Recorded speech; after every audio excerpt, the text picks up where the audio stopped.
வணக்கம். நம்ம சேனலுக்கு தொடர்ந்து ஆதரவளித்துக் கொண்டிருக்கும் நல்ல உள்ளங்களுக்கு நன்றி. தொடர்ச்சியாக ஆதரவு கொடுங்க. 2 பேரும் சண்டை போட்டுட்டு என்னை மறுபடியும் ரோட்டில் நிற்க சொல்கிறீங்களா? பொங்கி தீர்த்த இளைய கேப்டன். இதான் ஜூவியில் வந்த செய்தி. அதை அப்படியே முதல்ல படிக்கிறோம், அதுக்கப்புறம் நம்ம பேசுவோம். எப்படி இருந்த கேப்டன் கட்சி எப்படி ஆயிடுச்சு அப்படின்னு புலம்பி தள்ள வேண்டியதான்.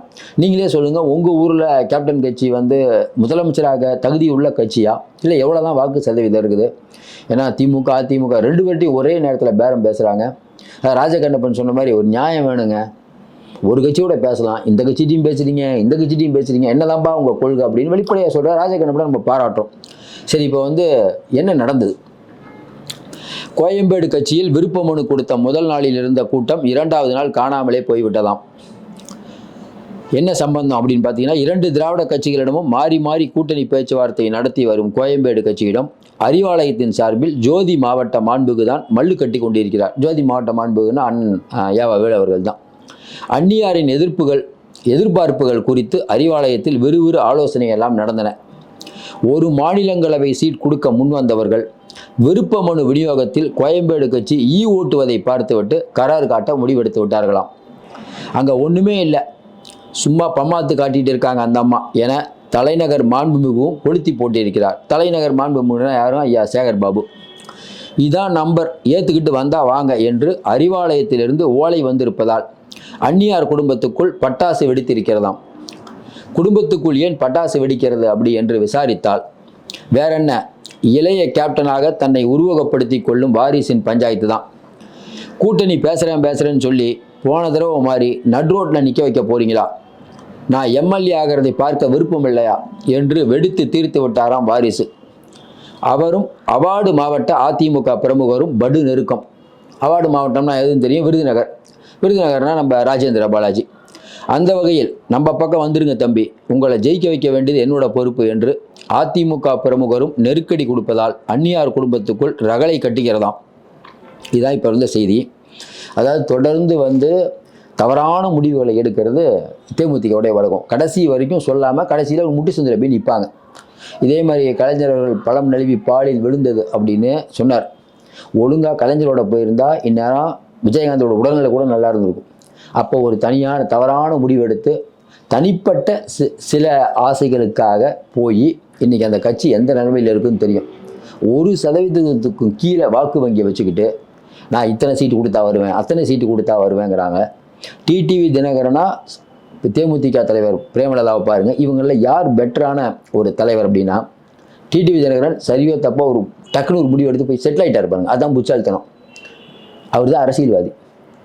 இது அரசியலுக்கெல்லாம் உகந்ததில்லை. அதாவது நீங்கள் கட்சியை வியாபாரமாக்கி பெரிய அளவுக்கு பணத்தை சுருட்டுறீங்கன்னு மக்கள்கிட்ட எண்ணம் வந்துருச்சா இல்லையா? இந்த எண்ணத்தை உருவாக்கியது யார்? திமுக எப்படிங்க நல்லா செயல்படுதான்னு கேட்டால் 50% செயல்படுதான். திமுகவோட கூட்டணி படித்தா ஏற்கனவே நான் சொன்னேன் பாருங்கள், திமுக 50% நல்லா செயல்படுதுன்னு சொல்லிக்கலாம். அதிமுகவோட கூட்டணி வச்சா நான் தான் அன்றைக்கே சொன்னேன் 50% திமுக மோசம்னு சொன்னேன். ரொம்ப புச்சாலிங்க அவங்க. இன்னொரு பக்கம் வாரிசு என்ன யோசிப்பார்? எப்படியும் எம்பி ஆகிறேன்னு சொல்லிட்டு நம்மளை எம்பி குதிக்க வச்சு கடைசி வரைக்கும் எம்பி ஆகலை. விருதுநகர்லேருந்து தோத்தது தான் மிச்சம். கேஸ்லாம் போடுவோம் நாங்கள் அந்த அம்மா கடைசியாக மிச்சம். இதில் ஒன்றிய அமைச்சர் ஆகணும்னு வேறு நினச்சிட்டு இருந்தார் அந்த தம்பியுடைய பொன்முடிக்கெல்லாம் பார்த்தீங்கன்னா அவங்க அப்பா மேலே மரியாதை இருக்குது. இப்போ அரசியலுக்கு முதல்ல பேண்ட்டு போட்ட அரசியல்வாதி நான். விஜய்க்கு ஒரு அறிவுரை சொல்கிறேன், காங்கிரஸ் கிட்ட எச்சரிக்கையாக இருக்கணும். இதெல்லாம் அவர் சொன்ன வார்த்தை கடந்த காலங்களில். ஏன்னா எங்களுக்கு இது இருக்குதுங்க, எங்களுக்கு வலிமை இருக்குங்க, நாங்கள் அவ்வளோதாங்க கேட்போம். பேசுகிற வார்த்தையெல்லாம் விஜயகாந்தோடைய பையன் அதாவது ஒரு பெரிய மனிதர் இருப்பார், அவருடைய பசங்க சில பேர் பேசுகிற பேச்செல்லாம் பார்த்தா அந்த பெரிய மனிதருடைய கண்ணியத்தை குலைக்கக்கூடிய அளவு இருக்கும். அவங்க அப்பா எப்படி வாழ்ந்தார், இந்த பசங்களை பார்த்தீங்களா பேச்சு? இப்போ தான் அரசியலுக்கு வந்திருக்கீங்க. உடனே இவர் சொல்கிறாரு, சுதீஷ் எங்களுக்கு துணை முதல்வராக ஆக கூட தகுதி இருக்குது. இது உண்மையிலே கீழே இருக்கவங்க எப்படி நேற்று ஒருத்தர் பேசுகிறாரு, பத்திரிகையாளர்களால் வீடு பூந்து அடிப்போன்னு. ஏன் இந்த செய்தி பெருசாகலை தெரியுமா? இருக்கிறதே 10 பேர் கட்சியில், இவங்க பத்திரிகையாளர்கள் அடிக்கிறாங்களா? அடிச்சுட்டா பாருங்களேன், எனக்கு சிரிப்பாகுது. இது ஒரு கட்சி, இது மாதிரி என்னங்க பத்திரிகையாளர்கள் அடிப்போன்னு பிரேமலதா அவர்கள் உட்காந்துருக்காங்க. இதே பிரேமலதா அவர்கள் தான் ஒரு காலத்தில் பேசின வார்த்தை என்னென்னா, என் கேட்டுக்கிட்ட பத்திரிகையாளர்கள்லாம் டெய்லி நிற்கிறீங்க. இதெல்லாம் அவங்க பேசின வார்த்தை பிரேமலதா. இவங்க ஏன் முட்டி சந்தில் நிற்கிறாங்கன்னா, கடந்த காலத்தில் அவங்க பேசிய ஆணவமான பேச்சு. இதோடைய அர்த்தம் எல்லாமே ஜெயலலிதா ஆகணும் அப்படின்னு நினைக்கிறது எவ்வளோ பெரிய தப்பு. இவங்க ஜெயலலிதாமாவா? இவங்க மாதிரி ஜெயலலிதா மாதிரி ஆக முடியுமா இவங்க? என்ன ஒரு குடும்பம், நீங்கள் 3 பேர் சேர்ந்து, நீங்கள் 3 பேர் தான் கட்சியே. இதில் வந்து விருப்ப மனு வாங்குகிறோம் அப்படின்னு சொல்லிட்டு முதல் நாள் கூட்டம் ஏன் இல்லை? மொத்தம் கொடுக்குறதே 4 சீட்டோ 5 சீட்டோ. இந்த படத்தில் சொல்லுவான்ல, நம்ம பேச வேணான்னு பார்த்தோம் நிறைய விஷயம். இந்த சின்ன சின்ன கட்சியை வட்டிக்கிச்சு பெரிய கட்சியை மிரட்டுறது இதெல்லாம் என்னன்னே புரியல. இப்போ நிறைய ஜாதி சங்கங்கள் பாருங்க, அங்கங்கெல்லாம் ஒரு பேரணி, ஆர்ப்பாட்டம், மாநாடு. நீங்களாம் எங்கே சார் போனீங்க? உங்களுக்குலாம் முதல்ல என்ன கொள்கை? ஒரு ஜாதி சங்கத்தை லெட்டர் பேட் அடிச்சுக்கிட்டு வந்துட வேண்டியது, அந்த கட்சி இந்த கட்சின்னு. மக்கள் எல்லாம் பார்த்துட்டு தான் இருக்காங்க. இந்த தடவை எல்லாத்தையும் வெளுத்து விட தயாராக இருக்காங்க. ஏன் இதை சொல்கிறோம்னா, இப்போ திமுக அதிமுக இந்த மாதிரி பெரிய கட்சிக்கு இந்த உங்களெல்லாம் வளரவே கூடாது. தேமுதிக ஊருக்கு எத்தனை பேர் சார் இருப்பாங்க? நல்லா யோசனை பாருங்கள். முதல்ல எங்கள் பிரேமலதா சொல்லிட்டாங்க, நான் வந்து இதுக்கு போவேன், சட்டசபைக்கு போவேன். ரைட்டு. அவங்க பையன் ஒரு எம்எல்ஏ, அவங்க தம்பி எம்பி. 3 பேர். நீங்கள் 3 பேர் கட்சி கேட்டால் திமுக வந்து வாரிசு அரசியல் பண்ணுது. எடப்பாடி பழனிசாமிக்கு அரசியலே தெரியல, உங்கள் பையன் சொல்கிறாரு. ஒன்றும் புரியல. இவங்களுக்குலாம் அரசியல் தெரியாது, உங்களுக்கு தான் அரசியல் தெரியும். விஜய்க்கு அறிவுரை சொல்கிறாரு இவர். இதெல்லாம் வச்சு பார்க்கும்போது ஏற்கனவே சொன்ன மாதிரி பிரேமலதா அவர்கள் இந்த கட்சியை ஏற்கனவே முட்டு சந்து கொண்டு போயிட்டாங்க. இப்போ ஓரளவுக்கு இன்னும் முட்டு சந்து கொண்டு விட்டாங்க. இன்னும் குறிப்பாக பார்த்தீங்கன்னா அந்த காலேஜ் வாங்கின விஷயம். இப்போ இந்த காலேஜ் வாங்கின விஷயத்தில் இன்னும் கொஞ்சம் அமௌண்ட் உங்களுக்கு வர வேண்டியிருக்குங்கிறது அதுவும் பொது வழியில் வந்துருச்சு. இந்த அமௌண்ட்டை நீங்கள் நிம்மதியாக செலவு பண்ணணும்னா பிஜேபி தயவுலாம் முடியுமா? பிஜேபி தாங்கி கூப்பிட்டாங்களா? அங்கே வாங்க எம்பி சீட்டு கொடுக்குறன்னு வரைக்கும் கடைசியாக எடப்பாடி சொல்லிட்டார், போக வேண்டியதானே. அப்போ நீங்கள் அவ்வளோ புட்சாலி. அப்போ என்ன, இப்போ கண்ணப்பன் பேச ஆரம்பிச்சிட்டாரா? இனிமேல் அப்படி தான் பேச ஆரம்பிப்பாங்க. நீங்கள் துரைமுருகன் என்ன பண்ணார் ஒரு தடவை? இதே மாதிரி போன தேர்தலுக்கு முந்தின தேர்தலில் துரைமுருகன் வீட்டில் மக்கள் மறந்துருப்பாங்க.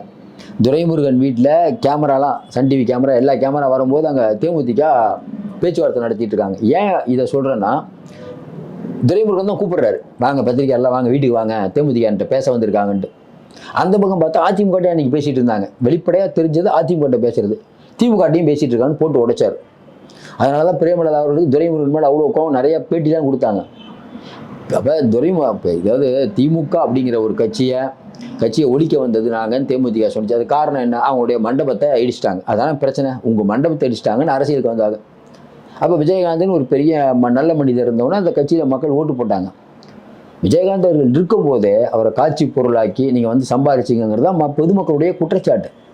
அதை உறுதிப்படுத்தும் விதமாக இப்போ நீங்கள் உங்கள் பையன் நிற்கிறான் எலெக்ஷனில், நீங்கள் நிற்கிறீங்க, உங்கள் பையன் நிற்கிறாங்க, அதுக்கப்புறம் அவங்க தம்பின்னா அப்போ உதயநிதி, ஸ்டாலின், கனிமொழி, அதே மாதிரி தான் உங்கள் கட்சி. அப்போ நீங்கள் எப்படி திமுகவை திட்டுறதுக்கு உங்களுக்கு என்ன தார்மீக உரிமை இருக்குது? எடுத்தங்க ஊற்றுன்னு என்னென்னமோ பேச ஆரம்பிச்சிட்டிங்க. நீங்கள் ஒரு நேரம் பார்த்தா ஸ்டாலின் அண்ணங்கிறீங்க, இன்னொரு நேரம் பார்த்தா உடல்நிலையை பற்றி பேசுகிறீங்க. எவ்வளோலாம் இதுக்கு முன்னாடி நீங்கள் பேசியிருக்கீங்க? சகட்டு மணிக்கு பேச வேண்டியது. அதனால் இன்றைக்கி 2 கட்சியும் சேர்ந்து இவங்களை கழட்டி விட ரெடி ஆகிட்டாங்க. தேமுதிக மீண்டும் முட்டு சந்து அப்படின்னா மிக இல்லை. ஜூவியில் தான் போட்ட மாதிரி இப்போ உங்கள் பையன் புலம்ப ஆரம்பிச்சிட்டார். எப்பயுமேங்க பையன் அந்த இடத்துல இருக்கணும்.